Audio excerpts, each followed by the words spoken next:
राजस्थान की प्रमुख झीलें, नया टॉपिक है।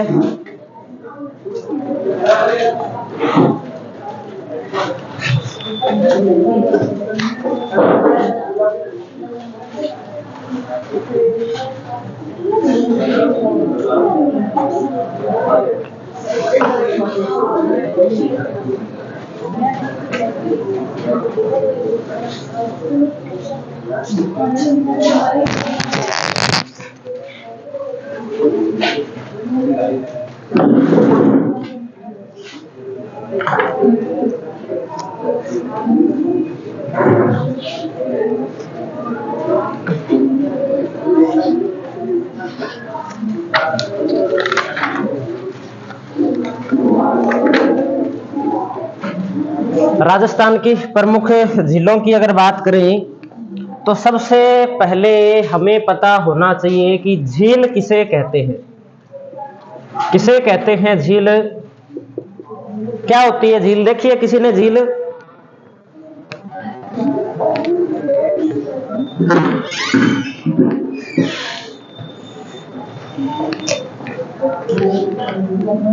बताओ, झील किसे कहते हैं? देखिए झील किसी ने क्या झील देखी नहीं? तो क्या होती है झील? झील होती कहाँ है? स्थल पे होती है कि सागर में होती है? कहाँ होती है? खड्डे स्थल पे होते हैं कि सागर में होते हैं? खड्डे तो सागर में भी होते हैं, आपने देखे नहीं, वो एक बात अलग है ना। स्थल के ऊपर जिस भाग के ऊपर जल पाया जाता है और लगभग काफी समय से वो जल वहां पर स्थित है ना, उसे अपने क्या बोल सकते हैं? झील बोल सकते हैं। तो हम इसमें एक लाइन लिख देते हैं कि झील किसे कहते हैं। तो लिखिए, वे जलराशियां जो स्थल पर बने, वे जलराशियां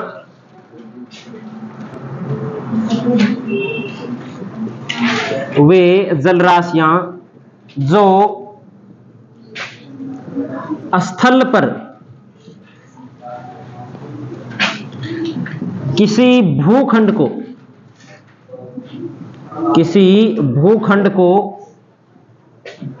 घेरे रखती है,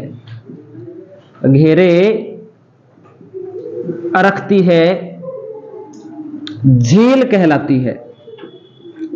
झील कहलाती है।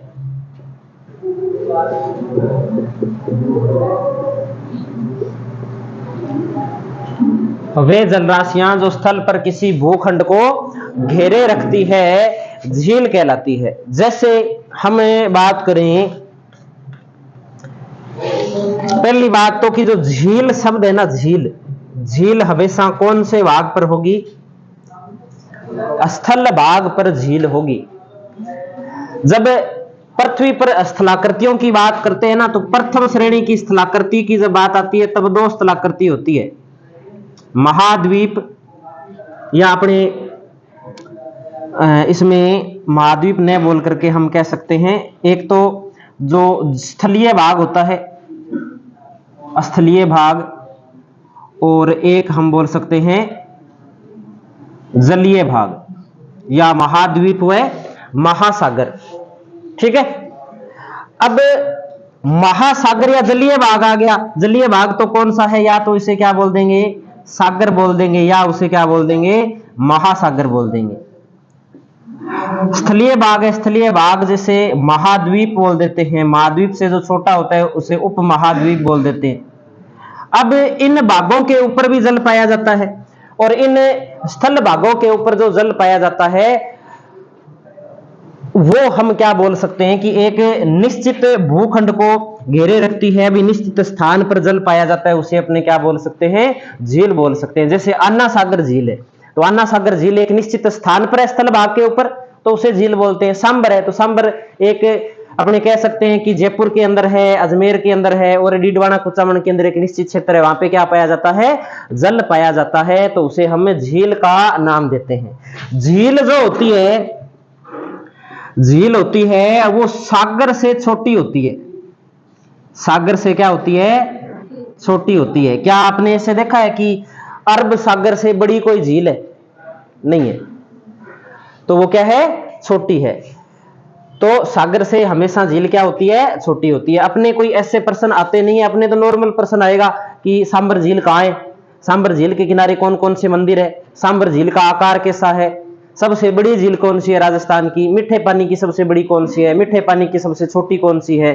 छोटी का तो नहीं, हालांकि बड़ी का ही आता है। तो हम झीलों का थोड़ा सा वर्गीकरण देख लेते हैं कि झीलें कितने प्रकार की हो सकती है। आपके हिसाब से झीलें कितने प्रकार की हो सकती है? 2 प्रकार की हो सकती है। कौन से हो सकते हैं 2 प्रकार? प्राकृतिक और कृत्रिम। ये बात भी ठीक है कि प्राकृतिक झील भी होती है और कृत्रिम झील भी होती है। तो हम लिखते हैं झीलों का वर्गीकरण। झीलों का वर्गीकरण। झीलों के वर्गीकरण के अंदर हम 2 प्रकार से झीलों को पढ़ेंगे। झीलों के आधार पर झीलों का जो वर्गीकरण करते हैं वो 2 आधार पे करते हैं। पहला वर्गीकरण करते हैं हम गुण के आधार पे।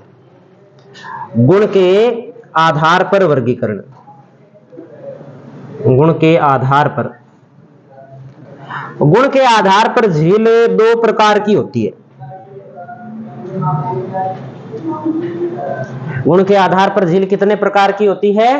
2 प्रकार की होती है। एक खारे पानी की झील होती है और एक मीठे पानी की झील होती है। तो लिख देंगे खारे पानी की झील, खारे पानी की झील, और मीठे पानी की झील।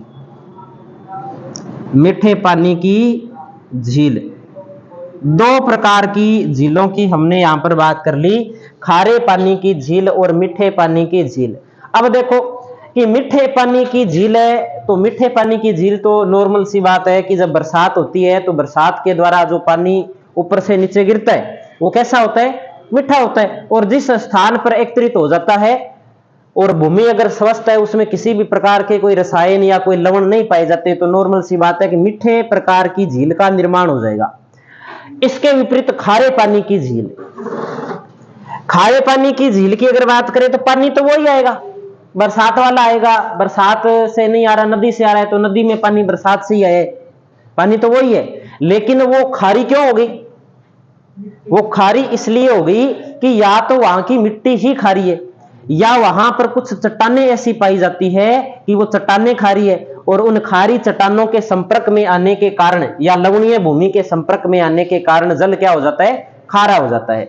राजस्थान में खारे पानी की झीलों के विकास के 2 प्रमुख कारण माने जाते हैं। एक तो क्या माना जाता है कि जहां वर्तमान में थार का मरुस्थल है, यहां पर पहले एक सागर था, उस सागर का नाम क्या था, टेथिस सागर।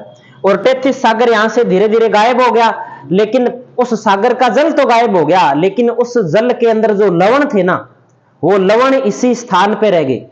और अब किसी भी भाग के अंदर जब जल इकट्ठा होता है तो वो लवण उस जल के अंदर मिल जाते हैं, नमक उस जल के अंदर मिल जाता है, जिसके कारण वहां पर जिस झील का निर्माण होता है वो किस प्रकार की झील होती है, खारे पानी की झील होती है। तो एक कारण हम लिख सकते हैं टेथिस सागर के अवशेष के कारण यहां पर क्या है, खारे पानी की झीलों का निर्माण होता है।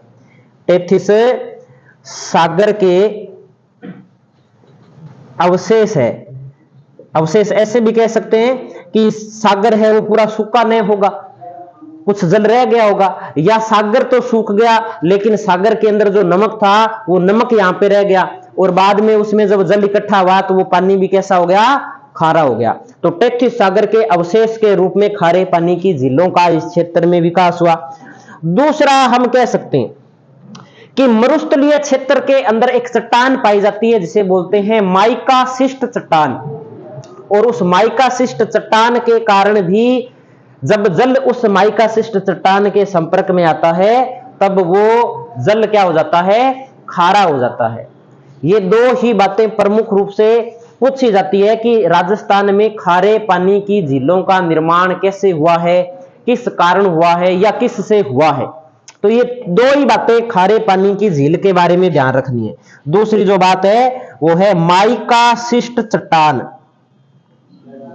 माइकासिस्ट चट्टान, इसके कारण खारे पानी की झीलों का निर्माण हुआ है। मीठे पानी की झील का क्या है? मीठे पानी की झील तो जहां नदी का जल एकत्रित हो जाता है और भूमि स्वस्थ है, लवण नहीं पाया जाता, वहां किस प्रकार की झील का निर्माण हो जाता है? मीठे पानी की झील का वहां पर निर्माण हो जाता है। अब हम अगली बात करते हैं, निर्माण के आधार पर वर्गीकरण। निर्माण के आधार पर, निर्माण के आधार पर वर्गीकरण। भी झील का निर्माण कैसे कैसे हो सकता है? तो हम मानते हैं कि झील का निर्माण दो ही प्रकार से हो सकता है निर्माण के आधार पे। या तो प्रकृति के द्वारा ही कोई गड्ढा बनाओ, उसमें जल इकट्ठा हो गया हो तो झील का निर्माण हो सकता है, या मानो कोई गड्ढा खोद ले, है ना, और उस गड्ढे के अंदर कोई नदी का मुख परिवर्तित करके और उसमें जल एकत्रित कर दे तो भी वहां पर झील का निर्माण हो सकता है। पहले अपने दो भागों में बांटते हैं निर्माण के आधार पे। कौन कौन सी? एक तो हम कह सकते हैं प्राकृतिक, प्राकृतिक झीलें, प्राकृतिक झीलें यानी कि जिसका निर्माण किसके द्वारा हुआ है? प्रकृति के द्वारा। और दूसरी कृत्रिम झीलें, जिसका निर्माण किसने किया है? मानव ने किया है। कृत्रिम को हम बोल सकते हैं मानव निर्मित, मानव निर्मित झील भी कृत्रिम झील को ही कहा जाता है। तो हम दो प्रकार से हमें निर्माण के आधार पर वर्गीकरण देख लेते हैं। सबसे पहले हम बात कर लेते हैं प्राकृतिक झीलें। प्राकृतिक झीलें कितने प्रकार की होती है? कई प्रकार की होती है प्राकृतिक झीलें। जैसे एक होती है इसमें बालसन झील, बालसन झील। बालसन झील कौन सी होती है? बालसन झील वो होती है कि आसपास का क्षेत्र ऊंचा हो, दोहरे भी हो सकते हैं, पहाड़ भी हो सकते हैं, और उन्हें जैसे कि ये यहाँ पे एक पहाड़ है, ये बीच का क्षेत्र फिर नीचा है, और ये इधर क्या है? पहाड़ है। जब बरसात होती है तो इन पहाड़ों का जो पानी है वो यहाँ पर आकर के एकत्रित हो जाता है और उससे जो झील बनती है वो किस प्रकार की झील बनती है? उस झील को बालसन झील बोल देते हैं अपने। तो ये बालसन झील है। और बालसन झील का उदाहरण अपने देखते हैं तो सांबर झील। शायद हमें जब सांबर झील में गिरने वाली नदियां पड़ी थी तब हमने लिखा था कि जो सांबर झील है वो बालसन झील का भी क्या है? उदाहरण है। अभिकेंद्रीय अपवाह प्रतिरूप का भी उदाहरण है। ये दो तीन बातें पढ़ी थी हमने उसमें। तो एक तो है बालसन झील। बालसन झील का उदाहरण हम क्या लिख सकते हैं? सांबर झील, सांबर झील। प्राकृतिक झीलों के अंदर दो नंबर जो हम झील देखते हैं वो हम लिख सकते हैं प्लाया झील, प्लाया झील। मरुस्थलीय क्षेत्र के अंदर प्लाया झील का निर्माण होता है। प्लाया झील मरुस्थलीय क्षेत्र में जब जल एकत्रित हो जाता है और अस्थायी कुछ समय के लिए जो झील बन जाती है उसे अपने क्या बोल देते हैं? प्लाया झील बोल देते हैं। इनमें से सारी अस्थायी नहीं होती, कुछ स्थायी भी होती है, जिसमें जल ज्यादा मात्रा के अंदर रहता है, सूखता नहीं है, वो स्थायी है। जिसमें जल जल्दी सूख जाता है, कम मात्रा के अंदर जल आता है, वो अस्थायी है। और जिसमें जल सूख जाता है बाद में वहां पे खेती भी कर लेते हैं, जिसे अपने खड़ीन भी बोल देते हैं। तो हम लिख सकते हैं इसमें दूसरी झील का उदाहरण, प्लाया झील का उदाहरण है डीडवाना झील, डीडवाना झील। और तीसरी अगर अपने झील की बात करें तो हम बोल सकते हैं विवर्तनिकी झील, विवर्तनिकी झील। विवर्तनिकी झील कौन सी होती है? विवर्तनिकी झील वो झील होती है कि अचानक से भूकंप आ गया, भूकंप आने से कोई गड्ढा बन गया, ज्वालामुखी का कहीं उद्गार हो गया, बाद में ज्वालामुखी का उद्गार शांत हो गया और उसके मुख के अंदर बाद में बरसात से क्या है, जल भर गया, उससे झील का निर्माण होता है। विवर्तनिकी झील या हम कह सकते हैं ज्वालामुखी से निर्मित झील दो प्रकार की होती है। एक तो होती है क्रेटर झील, क्रेटर झील, और एक होती है काल्डेरा झील, काल्डेरा झील। क्रेटर झील और काल्डेरा झील। क्रेटर झील का उदाहरण हम लिख सकते हैं नक्की झील, नक्की झील, और काल्डेरा झील का हम उदाहरण नोट कर सकते हैं पुष्कर झील, पुष्कर झील।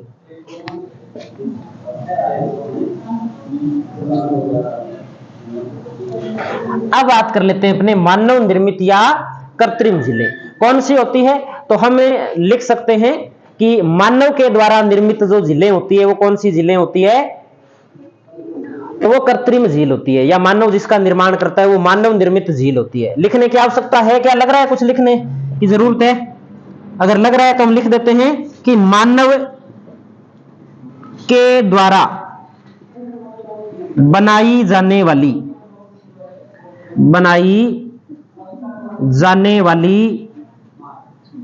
झील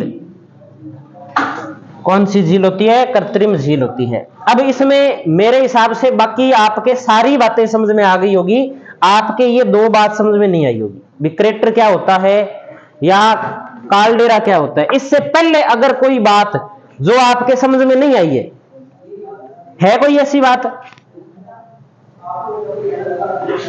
सारी बात समझ में आ गई, हाँ या ना, सबके समझ में आ गई? नहीं आई, कौन सी बात समझ में नहीं आई? क्रेटर और कॉल्डेरा को छोड़ दो, एक बार ये मैं बताऊंगा, लिखाऊंगा इनके बारे में। इसके अलावा ये बात समझ में आ गई? इधर बालसन झील, बालसन झील समझ में नहीं आई, ठीक है। प्लाया झील, ठीक है, इसमें तो कुछ सही नहीं, मानव ने कोई गड्ढा खोद दिया, वहां पे उसमें जल डाल दिया तो उससे जो झील बन गई वो है। देखो अब तो मैं अगर आपके ये चार बातें समझ में नहीं आई है तो मैं ये चार बात आपको लिखा देता हूं, बालसन झील, प्लाया झील और क्रेटर और कॉल्डेरा झील। तो आप पहले लिखो, पहले बालसन झील लिखो, बालसन झील, बालसन झील।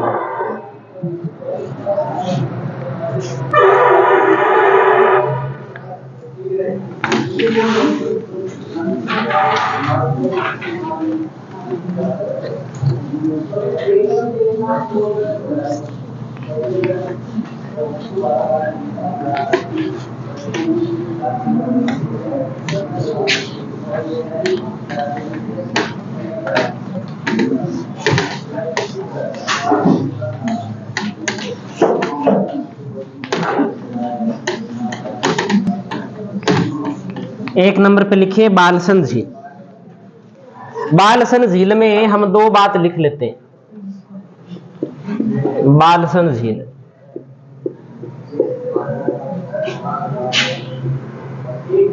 लिखिए पहाड़ियों के मध्य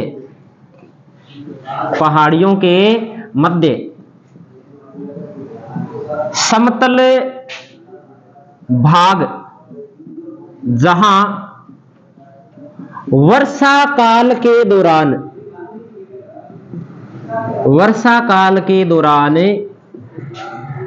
जल एकत्रित हो जाता है,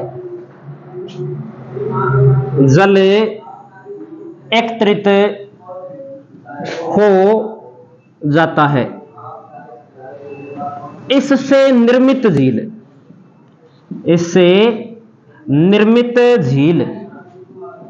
बालसन झील कहलाती है, बालसन झील कहलाती है। एक डायग्राम बना लेंगे कि ये भी एक पहाड़ है और फिर ये बीच में समतल भाग है और ये एक पहाड़ है, पहाड़ मान लो या पहाड़ी मान लो जो भी है, या पर्वत मान लो, ठीक है, पथरीला क्षेत्र है। और जब बरसात हुई और इस बरसात के कारण क्या है इस बरसात के कारण जो जल है वो जल कहाँ एकत्रित हो गया, यहां पर एकत्रित हो गया और यहां पर एक झील बन गई। इस झील को क्या बोला जाता है, इस झील को बालसन झील कहा जाता है, बालसन झील कहा जाता है। पर्वत के दो, पहाड़ी के दो, पर्वतों और पहाड़ियों के बीच में बनने वाली झील वो कौन सी झील कहलाती है, तो वो बालसन झील कहलाती है। अब समझ में आ गया होगा, यही बात मैंने पहले बताई थी, अलग तो कुछ नहीं बताया था मैंने पहले भी। चलो कोई बात नहीं, इसे नोट कर लो।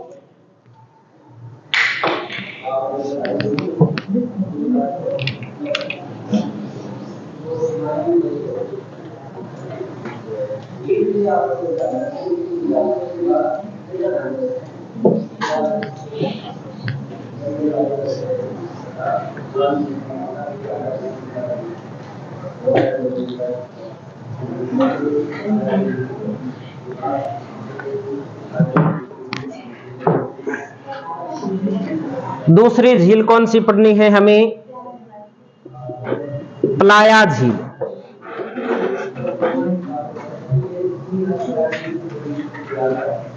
प्लाया झील,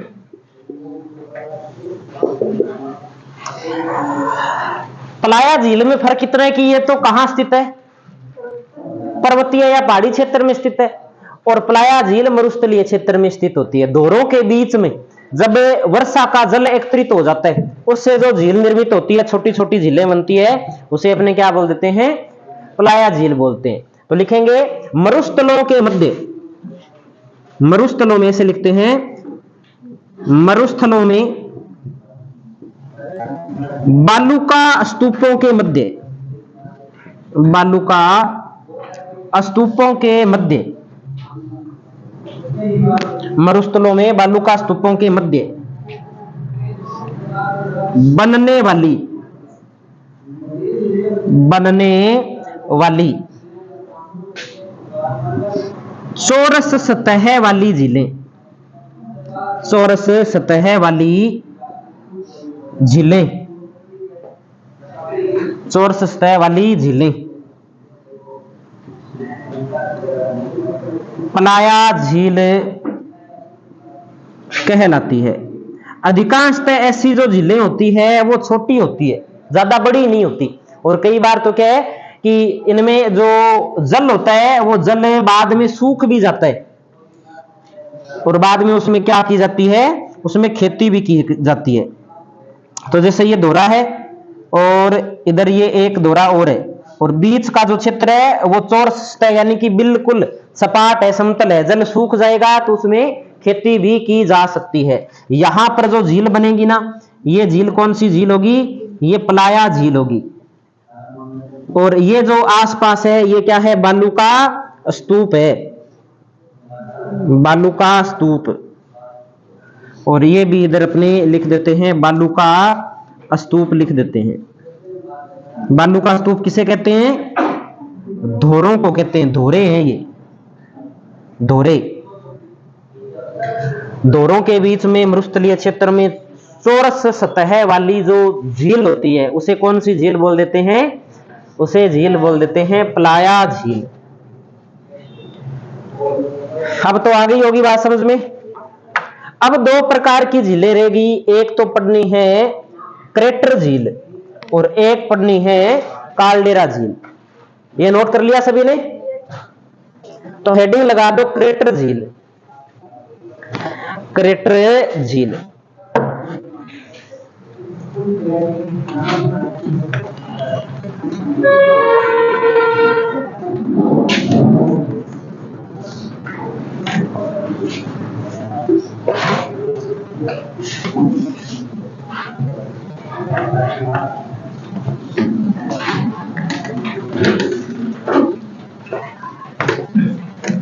क्रेटर झील, क्रेटर क्या होता है, क्रेटर झील से पहले हमें पता होना चाहिए कि क्रेटर क्या होता है। आपने ज्वालामुखी का नाम सुना है, कैसा होता है ज्वालामुखी, आग निकलती है ज्वालामुखी से, क्या अगर मैघवाग नहीं निकले तो लावा निकलता है, लेकिन ज्यादा तप्त होने के कारण कैसा नजर आता है? आग जैसा नजर आता है, इसलिए उसका नाम क्या रख दिया? ज्वालामुखी। आग नहीं निकलती है, ध्यान रखना। क्या निकलता है? लावा निकलता है, मेघमा निकलता है, अपने बोल सकते हैं। ज्वालामुखी होता है ना, ज्वालामुखी दो प्रकार का होता है। ज्वालामुखी कितने प्रकार का होता है? दो प्रकार का होता है। एक ज्वालामुखी होता है केंद्रीय उद्गार वाला, केंद्रीय उद्गार वाला ज्वालामुखी। और दूसरा कौन सा होता है ज्वालामुखी? दरारी उद्गार वाला ज्वालामुखी। दरारी उद्गार वाला ज्वालामुखी, दोनों में अंतर क्या होता है? मैंने बताया था जब आपको भौतिक प्रदेश करवाइए तब। अंतर इतना सा होता है कि केंद्रीय उद्गार वाला ज्वालामुखी होता है ना, वो कहीं भी जहां पर कमजोर सतह हो वहां से पृथ्वी पर क्या है? फूट जाता है, ठीक है।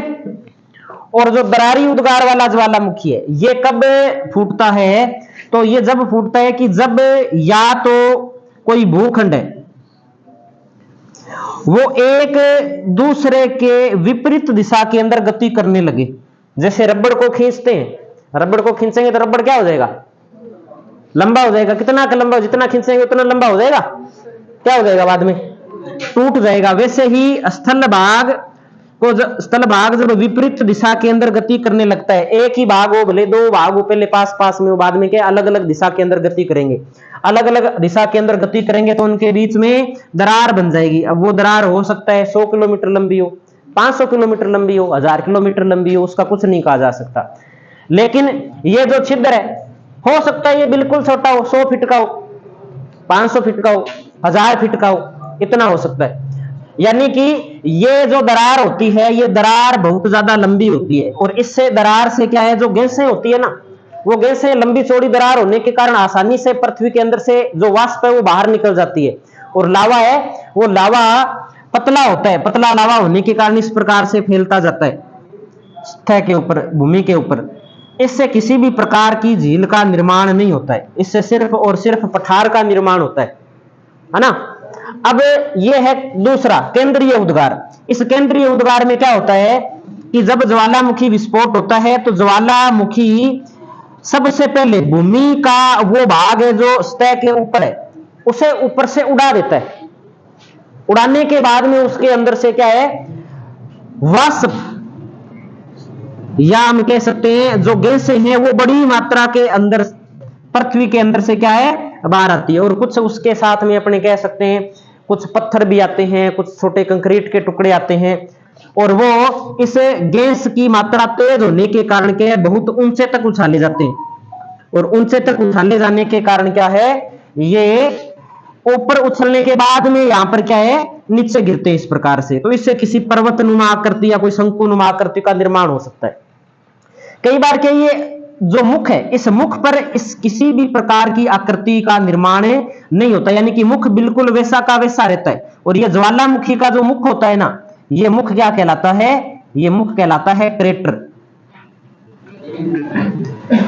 कई बार उद्गार इतना तेज होता है कि जो कंकड़ पत्थर होते हैं वो दूर तक फेंक दिए जाते हैं। और दूर तक फेंकने के कारण क्या है, इसके मुख पर किसी भी प्रकार की आकृति का निर्माण नहीं होता। और अंत में जब ये शांत होता है तो इस नली के अंदर के लावा का जमाव हो जाता है और ये आकृति ऐसे की ऐसी रह जाती है, मुख होता है, इसे क्रेटर बोलते हैं। कालांतर में जब बरसात होती है तब इस गड्ढे के अंदर जल भर जाता है।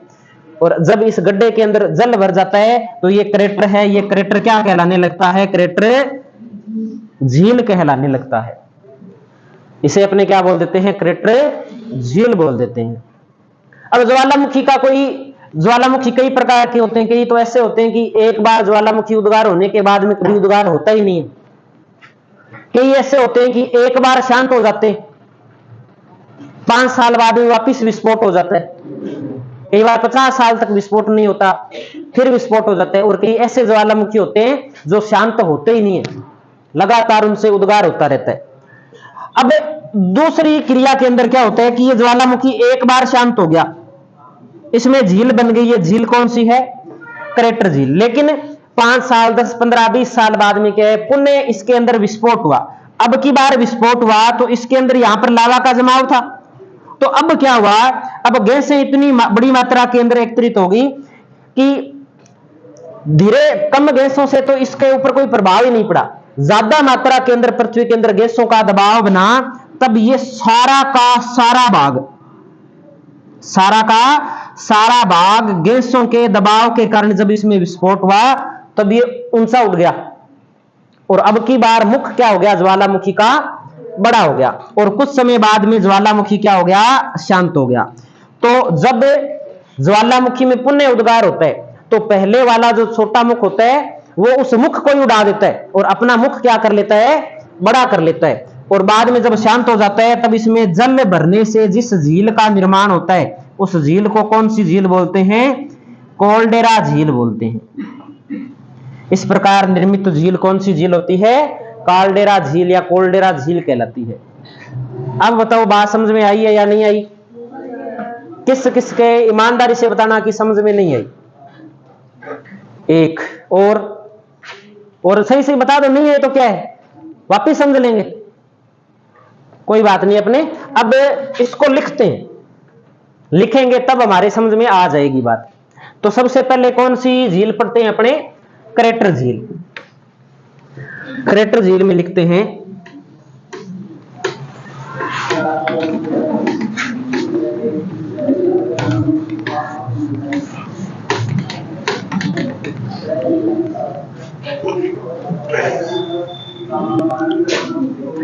ज्वालामुखी के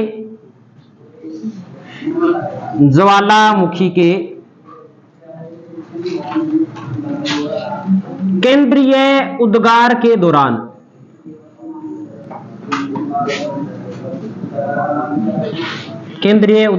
दौरान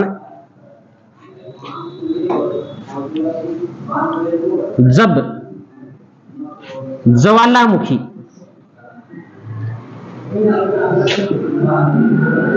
शांत हो जाता है तथा इसके पश्चात ज्वालामुखी के मुख में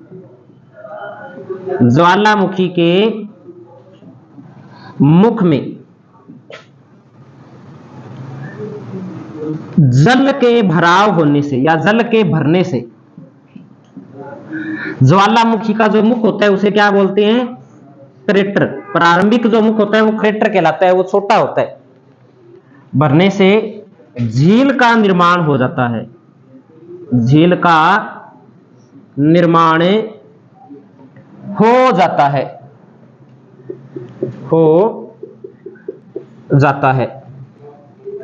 इसे क्रेटर झील कहते हैं, इसे क्रेटर झील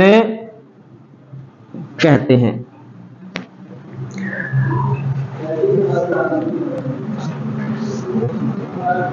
दूसरा हम नोट कर देते हैं इसमें, कोल्डेरा झील।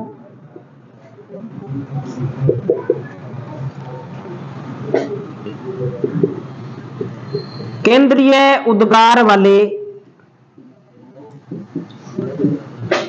ज्वालामुखी में पुनः विस्फोट होने पर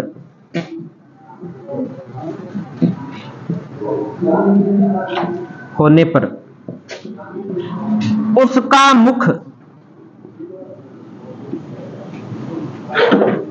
या हम बोल सकते हैं क्रेटर बड़ा हो जाता है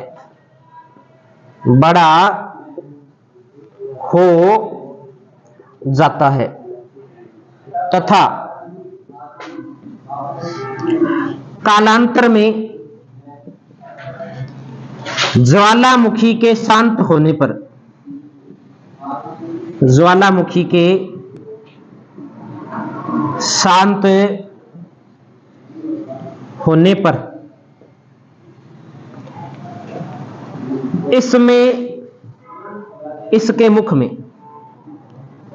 इसके बड़े मुख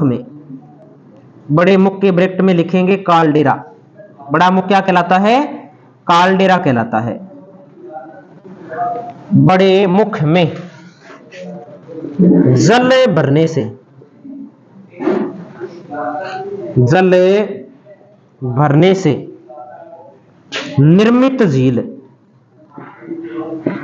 निर्मित झील कालडेरा झील कहलाती है। कालडेरा झील कहलाती है।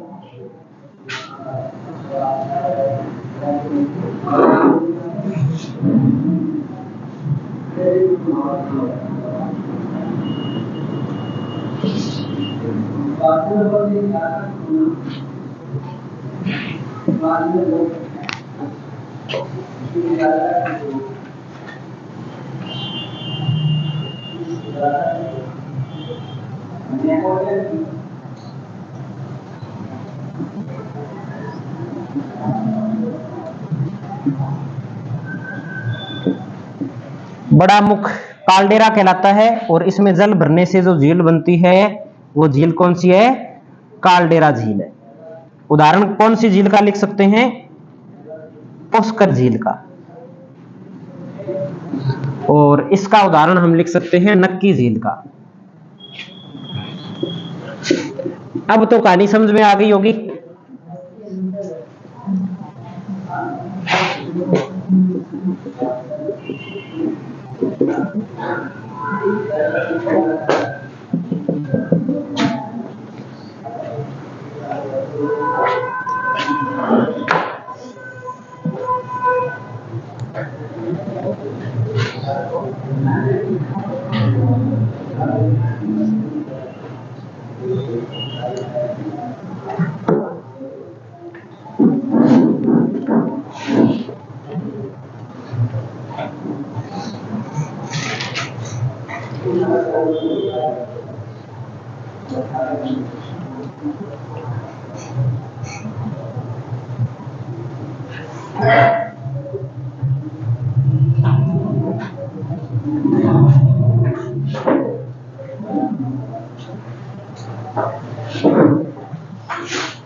यहां से सामान्यतः जो प्रश्न आता है वो यही आता है कि निम्नलिखित में से कौन सा क्रेटर झील का उदाहरण है? निम्नलिखित में से कौन सा कोल्डेरा झील का उदाहरण है? कौन सी खारे पानी की झील है? कौन सी मीठे पानी की झील है? कौन सी बालसन झील का उदाहरण है? और कौन सी पलाया झील का उदाहरण है? सिर्फ इतने ही क्वेश्चन बनते हैं। ये क्वेश्चन बनते नहीं है कि कालडेरा झील का निर्माण कैसे होता है, ये प्रश्न नहीं बनेंगे। ये तो सिर्फ आपको समझाने के लिए कि आप बाद में कभी कोई और कोई झील पढ़ो तो कम से कम ये पता होना चाहिए कि क्रेटर झील कैसे बनती है और कोल्डेरा झील कैसे बनती है। अब तो आ गया होगा समझ में, या अभी भी नहीं आया समझ में? अब नहीं आया तो फिर ज्यादा जरूरत भी नहीं है इसको समझने की। हमें तो सिर्फ ये उदाहरण याद करने हैं कि बड़ा मुख होता है ज्वालामुखी का, वो कालडेरा कहलाता है, और उसमें जो जल भर जाता है वो झील कौन सी कहलाती है? कालडेरा झील कहलाती है। ज्वालामुखी का छोटा मुख होता है उसे क्रेटर बोलते हैं, और क्रेटर में जब जल भर जाता है जिस झील का निर्माण होता है उसे क्रेटर झील बोल देते हैं। इतनी बात याद रखनी। अब हमें झीलों को दो भागों में बांट के पढ़ेंगे, खारे पानी की झील और मीठे पानी की झील। तो सबसे पहले हम मीठे पानी की झील पढ़ लेते हैं। मीठे पानी की झील, हेडिंग लगा दीजिए मीठे पानी की झील।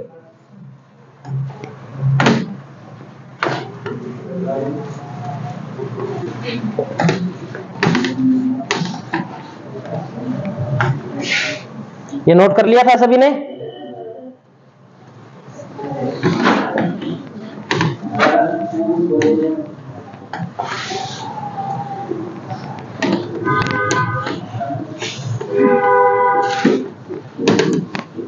अब ये तो नहीं लिखाना होगा कि मीठे पानी की झील किसे कहते हैं, पता है आप लोगों को? तो लिखो मीठे पानी की झीलें। मीठे पानी की झीलें। सबसे पहले तो हम बात कर लेते हैं, कुछ यहां पे तथ्य है। जैसे एक तथ्य हमें ध्यान में रखना है कि राजस्थान के अंदर मीठे पानी की सबसे बड़ी प्राकृतिक झील कौन सी है? अपने आप प्रकृति के द्वारा निर्मित राजस्थान में सबसे बड़ी मीठे पानी की झील, तो लिखेंगे राजस्थान में सबसे बड़ी प्राकृतिक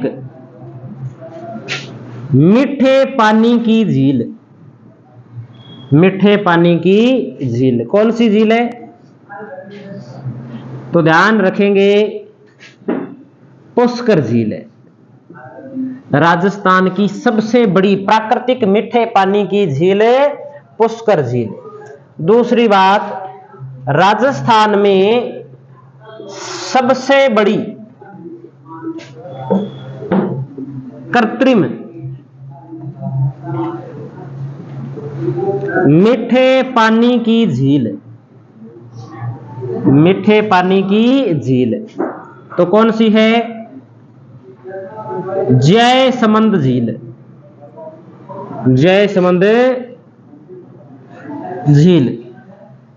फिर तीसरी बात हम नोट करेंगे इसमें कि राजस्थान की सबसे बड़ी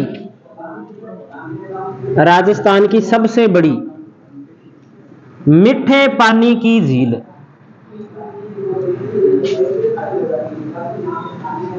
राजस्थान की सबसे बड़ी मीठे पानी की झील कौन सी झील है? जयसमंद झील। जयसमंद झील।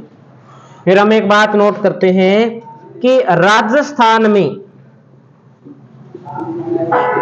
सर्वाधिक झीलों वाला जिला।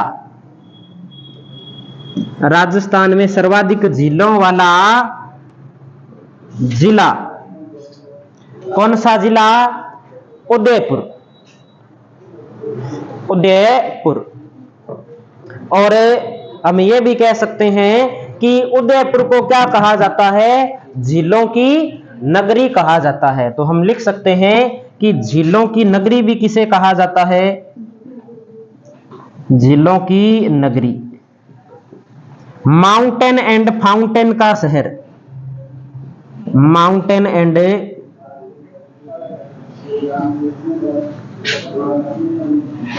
फाउंटेन का शहर।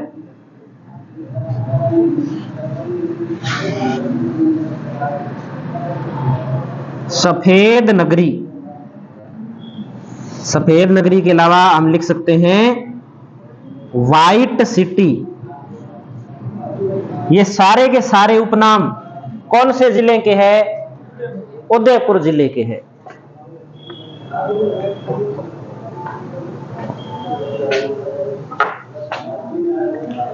सर्वाधिक झीलें भी उदयपुर में, सर्वाधिक मीठे पानी की झीलें भी उदयपुर में।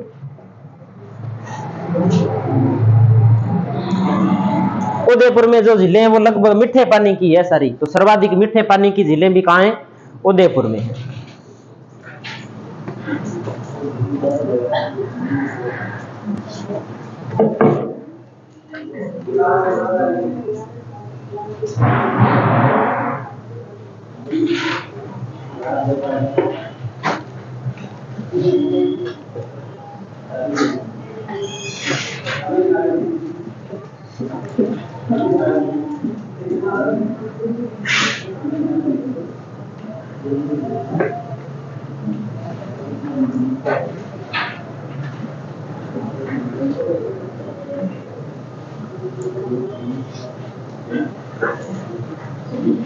नोट कर लिया सभी ने?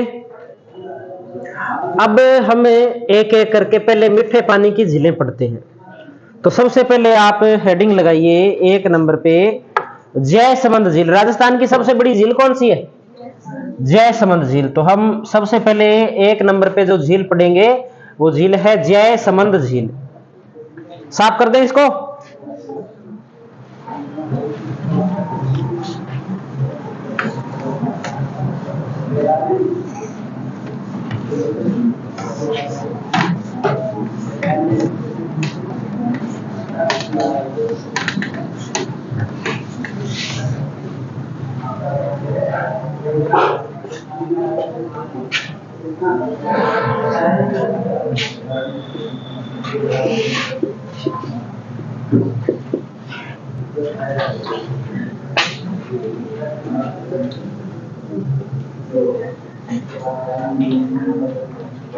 जयसमंद झील कौन से जिले में स्थित है?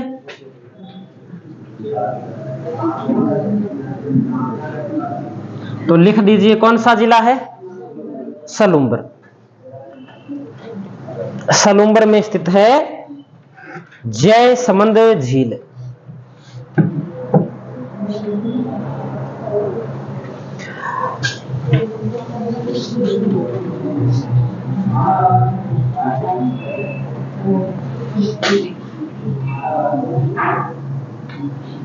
ये बना दी अपने झील। ये नदी है गोमती।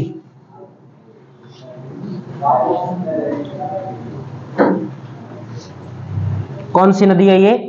गोमती नदी। प्रमुख रूप से इस झील का जो निर्माण किया गया है वो कौन सी नदी के पानी को रोक करके किया गया है? गोमती नदी के पानी को रोक करके किया गया। पानी को रोक करके किया गया, इसका मतलब है कैसी झील है? प्राकृतिक झील है क्या? कृत्रिम झील है। कृत्रिम झील है तो इसका निर्माण करवाया होगा किसी ने। किसने निर्माण करवाया इस झील का? जयसिंह ने। कौन से जयसिंह? सवाई जयसिंह, महाराजा जयसिंह, महाराणा जयसिंह? बताओ। पहले तो ये देखो सवाई राजा कहां का था और झील कहां है? कौन करवाएगा? महाराणा करवाएगा। पहली गलती यही करते हो। पहले तो ये देखने की झील है कहां। क्या आमेर का राजा वहां तक पहुंच थी क्या उसकी? नहीं थी, तो वो निर्माण कैसे करवाएगा? जरूरत नहीं पड़ेंगे उसके, वहां पे जाके झील का निर्माण करवाएगा। मेवाड़ वाले मार नहीं देंगे भी यहां झील कैसे बनवाई? सहमति से बनवाए तो एक बात अलग है, बाकी सहमति से कहेगा भी तेरे अपने पास इतनी जगह, तू अपनी जगह में बना झील, यहां हम खुद बना लेंगे। और मेवाड़ वालों के साथ पंगा कोई नहीं लेता, ध्यान रखना, कोई भी नहीं लेता। सबसे शक्तिशाली राजवंश माना जाता है। चलो लिखते हैं इसमें दो और नदियां बना लेते हैं छोटी छोटी। एक इसमें नदी आती है, इस नदी का नाम है बागर नदी या बांगर नदी मिल जाता है कुछ जगह। और एक इसमें नदी आती है, इस नदी का नाम है झांवरी नदी। झांवरी नदी। आज हम जो इसमें देख रहे हैं वो सिर्फ यही बात देख रहे हैं कि इस झील के अंदर कौन कौन सी नदियां आती है, इस झील के किनारे क्या कुछ अस्तित्व है। बाकी जो बातें हैं वो अगली क्लास में, जो भी निर्माण किसने करवाया, कब करवाया, कितनी लागत लगी, उपनाम क्या है, कोई टापू है क्या इसके अंदर, उन सारों की बात हम कल करेंगे। आज कुछ बात कर लेते हैं इसमें। जैसे इसके उत्तर में महाराणा फतेह सिंह के महल स्थित है। ये उत्तर है, तो उत्तर में यहां पे एक महल है, ये बना दिया महल बढ़िया सा, ठीक है। और ये महल किसका है? महाराणा फतेह सिंह के महल। महाराणा फतेह सिंह के महल कौन सी झील के किनारे स्थित है? जयसमंद झील के किनारे स्थित है, ठीक है। और झील के कौन से भाग में स्थित है? तो उत्तर में स्थित है। यह बात ध्यान रखनी है। इसके पूर्व में एक पठार पढ़ते हैं अपने की, जयसमंद झील के पूर्व में एक पठार फैला हुआ है, उस पठार का नाम क्या है? तो लसाड़िया का पठार। कौन सा पठार है? पूर्व तो यह दिशा है, तो यहां पर हम बना सकते हैं कि इस पूर्व दिशा के अंदर कौन सा पठार है? लसाड़िया का पठार। लसाड़िया का पठार कौन सी झील के पूर्व में स्थित है? जयसमंद झील के। तो कौन से जिले में फैला है? तो हम कह सकते हैं एक तो सलूम्बर जिले के अंदर फैला हुआ है। सलूम्बर चित्तौड़गढ़ के आसपास वाला जो क्षेत्र है वहां पर लसाड़िया का पठार फैला हुआ है। फिर हम बात करें इसी झील के किनारे एक शिवालय बना हुआ है, नाम है नर्मदेश्वर शिवालय, नर्मदेश्वर शिवालय। तो बना दीजिए, यहां पर एक शिव जी का मंदिर बना दो, ये भगवान शिव का मंदिर है, नाम है नर्मदेश्वर शिवालय। यहीं पर चित्रित हवा महल स्थित है, चित्रित हवा महल स्थित है। एक कोई छोटी मोटी रूठी रानी थी, वह रूठी रानी के महल भी कौन सी झील के किनारे स्थित है? रूठी रानी कई है, ध्यान रखना, एक अन्ना सागर झील के किनारे भी रूठी रानी के महल है, एक जयसमंद झील के किनारे भी रूठी रानी के महल है। इतिहास के अंदर कई रूठी रानी हुई है। और दक्षिण के अंदर अपने बात करें तो राजकुमार के महल स्थित है इस झील के दक्षिण में। अगर वो उत्तर है तो ये कौन सी दिशा हो गई? ये दक्षिण। और दक्षिण में किसके महल स्थित है? राजकुमार के महल, राजकुमार के महल दक्षिण दिशा के अंदर स्थित है, दक्षिण दिशा में स्थित है। ये बात हमें ध्यान में रखनी है। बाकी जो कुछ बातें हैं वो हमें नोट करनी है, वो हमें अगली क्लास में नोट करेंगे।